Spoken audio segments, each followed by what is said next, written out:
Ajaran tentang kebakaan atau kekekalan jiwa. Apakah ada kehidupan bagi manusia di alam lain?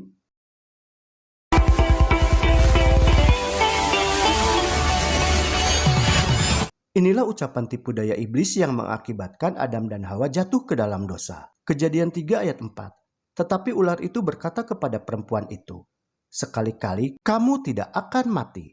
Padahal sebelumnya Tuhan telah mengingatkan Adam dan Hawa untuk tidak memakan buah terlarang yang ada di Taman Eden, yaitu buah pengetahuan yang baik dan yang jahat, supaya mereka dapat hidup kekal dan tidak mengalami kematian.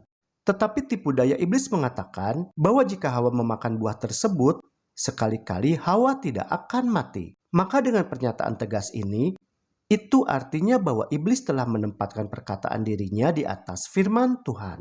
Ucapan tipu daya iblis yaitu, "Kamu tidak akan mati," seperti yang tertulis dalam Kejadian 3 ayat 4, adalah dusta pertama iblis kepada umat manusia. Dan dusta tersebut telah diulang selama berabad-abad dengan berbagai cara. Salah satu bentuk kuat dari kebohongan yang berasal dari dusta iblis ini adalah dapat terlihat dalam kepercayaan umum tentang doktrin kebakaan jiwa. Misalnya adalah doktrin yang mengajarkan bahwa meskipun jasmaninya sudah mati dan dikuburkan, tetapi manusia masih memiliki kehidupan di alam lain.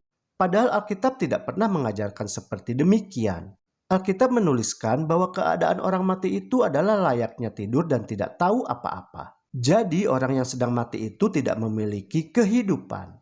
Gagasan tentang kebakaan jiwa ini juga adalah dasar dari banyak agama dan filosofi kuno. Contohnya adalah di zaman Mesir kuno. Pada zaman itu terjadi praktek mumifikasi terhadap orang-orang yang sudah mati. Dan juga untuk sebuah tujuan, mereka membangun arsitektur pemakaman seperti yang terlihat di piramida. Teori tentang kebakaan jiwa ini juga menjadi salah satu pilar utama filsafat Yunani. Misalnya di Republik Plato, Sokrates bertanya kepada Glaukon, "Apakah kamu tidak sadar bahwa jiwa kita abadi dan tidak pernah binasa?" Dalam Phaedo Plato, Sokrates berpendapat dengan nada yang sama, yaitu dengan mengatakan, jiwa itu abadi dan tidak dapat binasa, dan jiwa kita benar-benar akan ada di Hades.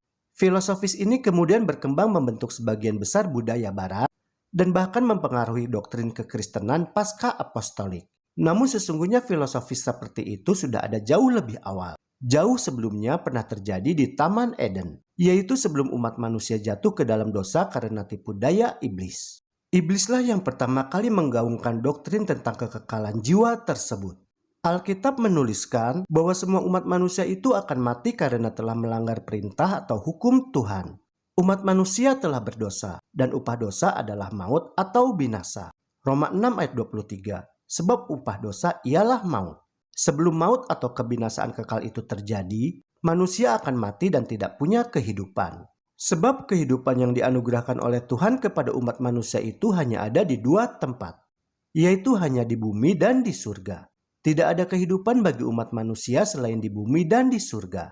Apalagi kehidupan di alam lain yang sebenarnya tidak ada. Sebab bila ternyata ada kehidupan di alam lain, maka itu artinya bahwa meskipun jasad manusia itu sudah dikubur, tetapi ternyata dirinya tidak mati. Dan tentu saja hal itu sangat bertentangan dengan yang diajarkan oleh Yesus tentang keadaan orang mati.